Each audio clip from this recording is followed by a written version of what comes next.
स्वागत है। मैं हूं आपके साथ निधि वासंदानी। देश और दुनिया की बड़ी खबरें आज 10 में दम में आपको हम दिखाने वाले हैं। और सबसे पहले बात होगी भारत में कोरोना स्ट्रेन को विश्व स्वास्थ्य संगठन ने आखिर क्या नाम दिया है। इसके साथ ही बात करेंगे पाकिस्तान के प्रधानमंत्री इमरान खान की भी। इमरान खान पत्रकारों से आखिर चिढ़ते क्यों हैं? और बात एक 6 साल की मासूम बच्ची की भी होगी जो प्रधानमंत्री मोदी से गुहार लगा रही है, अपील कर रही है। वो अपील क्या है वो भी आप तक पहुंचाएंगे। लेकिन रिपब्लिक भारत आपसे जुड़े हर मुद्दे की आवाज उठाता है, तो आप भी अपनी आवाज उठाइए और रखिए अपने विचार कू ऐप पर। कू ऐप के यूजर्स के लिए हमारा आज का सवाल जल्दी से आपको बता देते हैं। कोरोना के चलते सीबीएसई की बोर्ड की जो परीक्षाएं रद्द करने का फैसला जो हुआ है वो सही है? आप क्या मानते हैं? अपने विचार जरूर रखिए। अभी जाएं कू ऐप पर और रखें अपने विचार। शो के अंत में जो आपके विचार हैं उसके नतीजे क्या हैं, इसका रिजल्ट हम शो के अंत में आप तक पहुंचाएंगे। चलिए तो शुरुआत करते हैं 10 में दम की और बात करते हैं कोरोना के नामकरण की। दुनिया को मौत के मुंह में झोंकने वाले चीन के पापों का हिसाब शुरू हो चुका है। वुहान की लैब में तैयार किए गए कोरोना वायरस ने लाखों लोगों को मौत की नींद सुला दिया। चीन के इस वायरस से भारत भी अछूता नहीं रहा। यहां भी कोरोना महामारी की चपेट में कई परिवार तबाह हो गए। WHO ने भारत में पाए गए पहले कोरोना स्ट्रेन को डेल्टा नाम दिया है। आज मैं कोरोना के तमाम वेरिएंट पर बात करूंगी और आपको बताऊंगी कि नरसंहार का जिम्मेदार चीन ने पूरी दुनिया में कोरोना वायरस को कैसे फैलाया।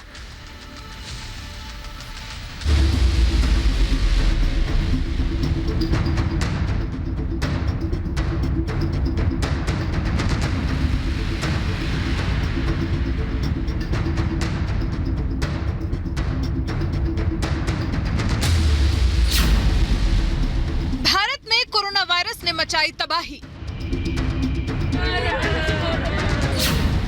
भारत में पाए गए पहले कोविड स्ट्रेन को मिला नाम।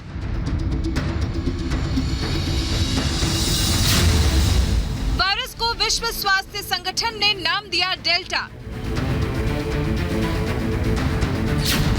अलग अलग वेरिएंट को अलग अलग नाम। भारत में मिले वायरस को डेल्टा और कप्पा नाम दिया। यूं तो साइंस की पढ़ाई के दौरान आपने अल्फा, डेल्टा, बीटा और गामा के बारे में जरूर पढ़ा होगा, लेकिन हम जिस अल्फा, डेल्टा, बीटा और गामा की बात कर रहे हैं ये उनसे काफी अलग है। अलग इसलिए क्योंकि ये कोरोना वायरस के ऐसे म्यूटेंट या प्रकार हैं जिनसे दुनिया के कई देश परेशान हैं। ये म्यूटेंट कई इंसानों की मौत की वजह भी बन चुके हैं। इस म्यूटेंट ने लाखों लोगों का घर उजाड़ दिया। विश्व स्वास्थ्य संगठन ने महामारी कोरोना के दूसरे प्रकारों का भी नामकरण किया है। विश्व स्वास्थ्य संगठन ने भारत की आपत्ति के बाद तमाम देशों में मिले कोरोना वेरिएंट को नाम दे दिया। भारत में पहली बार मिले वेरिएंट को डेल्टा और ब्रिटेन में मिले वेरिएंट को अल्फा कहा गया। इसी तरह से दूसरे वेरिएंट को भी नाम दिए गए हैं। कोरोना या कोविड वेरिएंट को किसी भी देश के नाम से जोड़ना है बिल्कुल ठीक नहीं है। या इंग्लैंड वेरिएंट बोलना है या भारत का वेरिएंट बोलना है, ये किसी को एक्सेप्टेबल नहीं होगा और किसी भी देश के नागरिकों को एक्सेप्टेबल नहीं होगा, क्योंकि इससे हर देश की संप्रभुता और अखंडता जुड़ी होती है। और इससे लोगों को लगता है कि शायद कोरोना का उस स्ट्रेन का उत्पन्न उसी देश से हुआ है। तो इसलिए जो WHO ने डिसीजन लिया है वो बिल्कुल ठीक है। दुनिया के ज्यादातर देश कोरोना वायरस के कहर से जूझ रहे हैं। वहीं भारत में कोरोना की दूसरी लहर ने जो तबाही मचाई थी उसमें अब कमी आ रही है, लेकिन उसके असर से जिस तरह की तस्वीरें दिखाई देती हैं वो दिल को झकझोरने वाली है।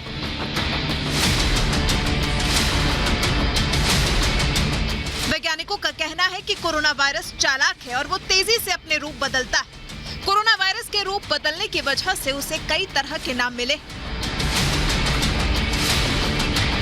मई महीने की शुरुआत में भारत सरकार ने सोशल मीडिया प्लेटफॉर्म्स को एक एडवाइजरी जारी की थी, जिसमें कोरोना के भारतीय संस्करण बताई जाने वाली सभी सामग्री को हटाने के लिए कहा था।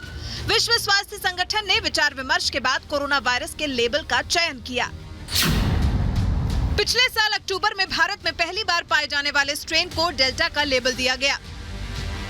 वहीं ब्रिटेन में सितंबर 2020 में खोजे गए स्ट्रेन को अल्फा और पिछले साल मई में दक्षिण अफ्रीका में पाए जाने वाले स्ट्रेन को बीटा कहा गया।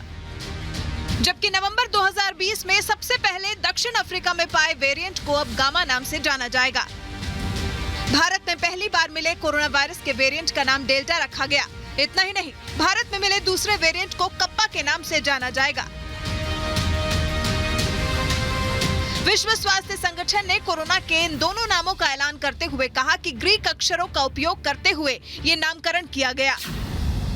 इसी तरह मार्च 2020 में अमेरिका में मिले वेरिएंट को एप्लिसिन, अप्रैल 2020 में ब्राजील में मिले वेरिएंट को जीटा और कई देशों में मिले वेरिएंट को ईटा। फिलीपींस में मिले वेरिएंट को थीटा नाम दिया गया, जबकि नवंबर 2020 में अमेरिका में मिले वेरिएंट को आयोटा नाम मिला। विश्व स्वास्थ्य संगठन ने कहा कि कोविड वेरिएंट्स के ये नए नाम मौजूदा वैज्ञानिक नामों में परिवर्तन नहीं करेंगे। वो नाम पहले की तरह ही भविष्य के भी वैज्ञानिक अनुसंधान के लिए प्रयोग किए जाते रहेंगे। दरअसल वैज्ञानिक नाम पूरी दुनिया में एक ही होता है, जो उसकी विशेषताओं के आधार पर रखे जाते हैं। बड़ा सवाल लेके आए हैं कि ये वेरिएंट्स इतने ज़्यादा पॉइजनस और इतने ज़्यादा जहरीले और इतने ज़्यादा संक्रामक, जिसको हम कहते हैं संक्रामक हैं, तो ये क्यों है? इसका कारण ये है कि जब कोई वायरस म्यूटेट करता है तो वो अपने अमीनो एसिड में चेंज कर लेता है और अपनी, इस बार क्या किया है कोरोना ने, बजाय संक्रमण शक्ति कम होने के इसने अपनी संक्रमण शक्ति बढ़ा दी है। भारत में कोरोना की दूसरी लहर के लिए डेल्टा को जिम्मेदार माना जा रहा है। वायरस का ये स्वरूप मूल वायरस से कहीं अधिक खतरनाक पाया गया है। भारत के अलावा दुनिया के दूसरे देशों में भी इसकी मौजूदगी पाई गई है। विश्व स्वास्थ्य संगठन की कोविड-19 तकनीकी मामलों की प्रमुख डॉक्टर मारिया वान केरखोव ने ट्वीट करके कहा कि विश्व स्वास्थ्य संगठन ने कोरोना वायरस के स्वरूपों के आसानी से पहचाने जाने के लिए उनका नया नामकरण किया है। इनके वैज्ञानिक नामों में कोई बदलाव नहीं होगा। हालांकि इसका उद्देश्य आम बहस के दौरान इनकी आसानी से पहचान करना है। विश्व स्वास्थ्य संगठन ने ग्रीक अल्फाबेट्स के आधार पर दुनिया के दूसरे देशों में मिले वेरिएंट्स का भी नामकरण किया है। ये फैसला ऐसे समय पर आया है जब कोरोना के अलग अलग वेरिएंट को देशों के नाम के साथ जोड़ने को लेकर विवाद हो रहा था। संगठन ने एक बयान में कहा कि एक विशेषज्ञ समूह ने वायरस के स्वरूपों को सामान्य बातचीत के दौरान आसानी से समझे जाने के लिए अल्फा, गामा, बीटा जैसे यूनानी शब्दों का उपयोग करने की सिफारिश की, ताकि आम लोगों को भी इनके बारे में होने वाली चर्चा को समझने में दिक्कत ना हो। तो आप इसमें स्पाइक्स देखते हैं, वो स्पाइक्स के अंदर हुक टाइप की चीज़ होती है जो पकड़ लेती है सेल्स को, एस रिसेप्टर्स को। तो ये पकड़ने की जो क्षमता है उसकी एस रिसेप्टर्स को, ये बढ़ा दी उसने। तो ये कारण है कि बहुत तेजी से फैल रहा है। संगठन के मुताबिक ये स्ट्रेन अब तक मिले दूसरे स्ट्रेन से कहीं ज्यादा घातक और संक्रामक है। विश्व स्वास्थ्य संगठन की तरफ से इन वेरिएंट को ऐसे समय में नाम दिया गया है जब भारत में पहली बार मिले वेरिएंट को लेकर केंद्र सरकार ने आपत्ति जताई थी, क्योंकि रिपोर्ट में ये भारतीय वेरिएंट बताया जा रहा था। भारत की आपत्ति के बाद विश्व स्वास्थ्य संगठन ने साफ किया था कि वो किसी देश के नाम पर किसी भी वेरिएंट का नाम नहीं रखता है। संगठन की तकनीकी प्रमुख डॉक्टर मारिया वेन केरखोव का कहना है कि वेरिएंट का नामकरण होने के बाद भी इसका वैज्ञानिक नाम नहीं बदला जाएगा। ऐसा इसलिए क्योंकि इस नाम में भी इनकी खासियत छिपी होती है और वायरस की प्रमुख जानकारियां इससे ही पता चल जाती हैं। ये स्ट्रेन अब तक दुनिया के करीब 53 देशों में मिल चुका है और इसको विश्व स्वास्थ्य संगठन ने बेहद घातक बताया है। Bureau report, Republic Bharat. और अब इमरान के खिलाफ मत बोलना। पाकिस्तान के प्रधानमंत्री इमरान खान तानाशाह हो गए हैं। उन्हें अपनी आलोचना पसंद नहीं, इसीलिए इमरान सरकार और आर्मी चीफ बाजवा पत्रकारों की कलम पर पहरा बैठा रहे हैं। इसके लिए बाकायदा ड्राफ्ट तैयार किया जा रहा है और जो इमरान के फैसले पर सवाल उठा रहा है उसकी छुट्टी कर दी जा रही है।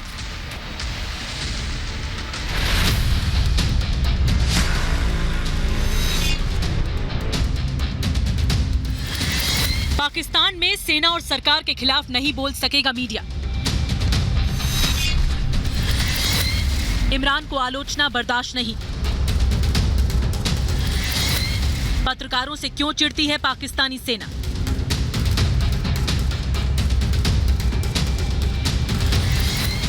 नए नियमों के ड्राफ्ट पर बरपा हंगामा। पाकिस्तान की सेना से अब हिसाब मांग रहे हैं लोग।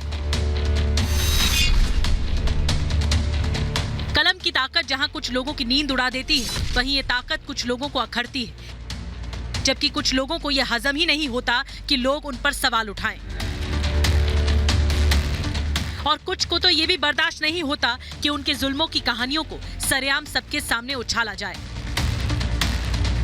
इसलिए वो आवाज को दबाने के लिए गला पकड़ते हैं, मौत का खूनी खेल खेलते हैं, कलम की ताकत को तोड़ना चाहते हैं। लेकिन शायद उन्हें ये पता नहीं होता कि राख के ढेर से भी अंगारे धधक सकते हैं, जो चिंगारियों को भड़काता है, और कभी कभी ये चिंगारी ज्वालामुखी बन जाती है, जो हर वक्त का हिसाब लेती है। ऐसा ही एक विद्रोह आजकल इमरान खान के पाकिस्तान में भी देखने को मिल रहा है। जिस पाकिस्तान में कभी सेना ने तो कभी सरकारों ने वहां के पत्रकारों का गला घोटा, आज वहां के पत्रकार उसी सेना और सरकार के जुल्मों का हिसाब मांग रहे हैं। कहने का मतलब यह है कि पाकिस्तान में इन दिनों पत्रकारों का एक बड़ा तबका सेना के खिलाफ खड़ा हो गया है। इमरान सरकार से ऐसे कड़े सवाल पूछ रहा है जिससे उनकी नींद हराम हो गई है। पाकिस्तानी सरकार अपनी आर्मी के इशारे पर बहुत बड़े पैमाने पर अपने social media, print media, electronic media, digital media के ऊपर शिकंजा कस रही है। कई टीवी चैनल जो हैं उनको बंद कर दिया गया है। बड़े सारे जर्नलिस्ट को अरेस्ट किया जा रहा है, कहा जा रहा है कि वो एंटी नेशनल हैं। लेकिन मीडिया पर पाबंदी लगाने के लिए इमरान खान सरकार ने नए नियमों का प्रस्ताव तैयार किया है, जिसे लेकर हंगामा बरपा है। विपक्षी दल पाकिस्तान पीपल्स पार्टी और पाकिस्तान मुस्लिम लीग नवाज ने नए कानून के प्रस्ताव का कड़ा विरोध किया है। विपक्षी दलों ने इमरान के इस तालिबानी कानून को मीडिया मार्शल लॉ करार दिया है और कहा है कि यह अभिव्यक्ति की आजादी पर पाबंदी है। इमरान खान की सरकार Pakistani media development authority ordinance 2021 लाना चाहती है, जिसे लेकर विवाद खड़ा हो गया है। पूर्व प्रधानमंत्री नवाज शरीफ की बेटी मरियम ने कहा कि ये मीडिया पर नियंत्रण की कोशिश है। इसके जरिए इमरान सरकार मीडिया संस्थानों को अपना मुखपत्र बना लेना चाहती है या फिर उन्हें बंद करना होगा। इस नए कानून के तहत प्रिंट मीडिया, इलेक्ट्रॉनिक मीडिया से लेकर डिजिटल मीडिया तक की नियमावली तय की जाएगी। पाकिस्तान सरकार का कहना है कि नए कानून के तहत एक अथॉरिटी का गठन किया जाएगा, जो देश में सभी तरह के मीडिया की नियमावली तय करेगा। नए नियमों के तहत अखबार और डिजिटल मीडिया के संचालन के लिए भी टीवी चैनलों की तरह ही लाइसेंस की जरूरत होगी। इस ड्राफ्ट में नेटफ्लिक्स, अमेजॉन प्राइम, यूट्यूब चैनलों, वीडियो लॉग्स को लेकर भी नियमावली तय करने की बात कही गई है। बता दें कि हाल ही में असद अली टूर नाम के एक पत्रकार, जो कि पाकिस्तानी टीवी चैनल आज टीवी के लोकप्रिय कार्यक्रम के प्रोड्यूसर हैं और यूट्यूब पर असद अली टूर अनसेंसर्ड नाम से अपना चैनल भी चलाते हैं, उन्होंने पुलिस को एक बयान में बताया कि 3 अज्ञात बंदूकधारी मंगलवार रात इस्लामाबाद में उनके घर में घुस आए। हमलावरों ने अली का मुंह बंद कर दिया, हाथ पांव बांध दिए, उन्हें मारा पीटा और फिर घायल छोड़कर चले गए। इमरान खान को सिलेक्टेड प्राइम मिनिस्टर कहने से भी मना किया है। बहुत बड़े पैमाने पर नए कानून लाए जा रहे हैं, कमेटी गठन की जा रही है और वास्तव में लोगों के fundamental rights, freedom of expression और फ्रीडम थॉट के ऊपर कंप्लीटली रोक लगाई जा रही है।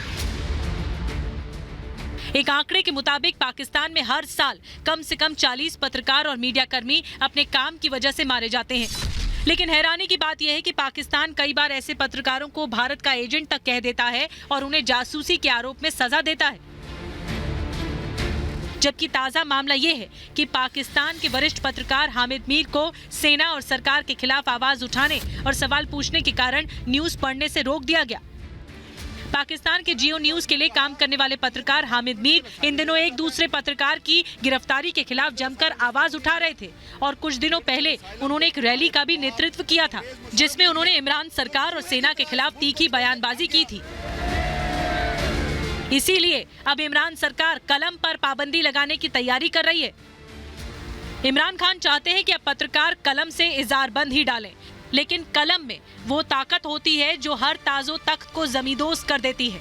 Bureau report, Republic Bharat.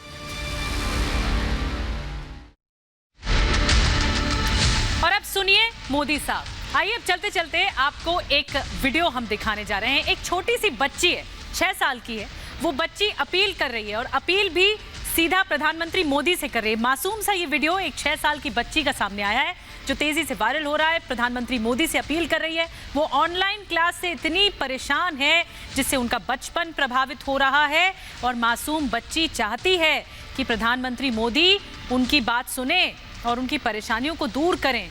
आजकल बच्चे ऑनलाइन क्लासेस ले रहे हैं, लेकिन ऑनलाइन क्लासेस भी बच्चों को एक तरह से बोझ लग रही है और वो अपील कर रही है छोटी सी बच्ची प्रधानमंत्री मोदी को। अस्सलाम वालेकुम मोदी साहब, मैं एक लड़की बोल रही हूँ, मैं हूँ 6 years old।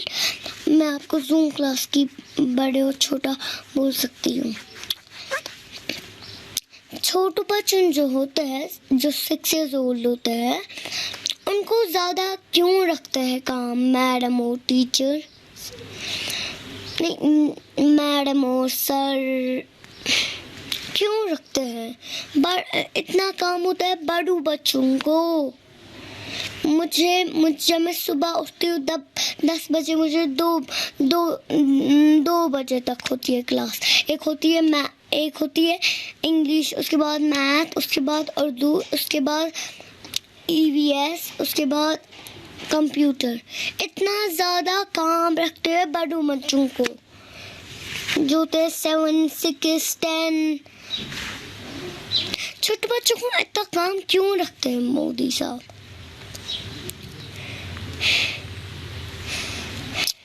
आप क्या कर रहे हैं? अस्सलाम वालेकुम मोदी साहब, गुड बाय। तो ये मासूम सी अपील आपने सुनी, एक छोटी सी बच्ची की सीधे प्रधानमंत्री को अपील कर रही है। और शो की शुरुआत में हमने आपसे एक सवाल पूछा था जिसमें आपने विचार रखे हैं, CBSE की 12वीं की परीक्षा रद्द करने का फैसला क्या सही है? और इसके जवाब में आपने जो आपके विचार आए हैं उसके नतीजों के मुताबिक 76% जनता ने हाँ में जवाब दिया है और जबकि 24% लोगों ने ना में जवाब दिया है। रिपब्लिक भारत पर हम आपके हर मुद्दे की आवाज़ लगातार उठाते हैं, तो आप भी अपनी आवाज़ उठाइए और रखें अपने विचार कू ऐप पर। मुझे इजाज़त दीजिए, नमस्कार।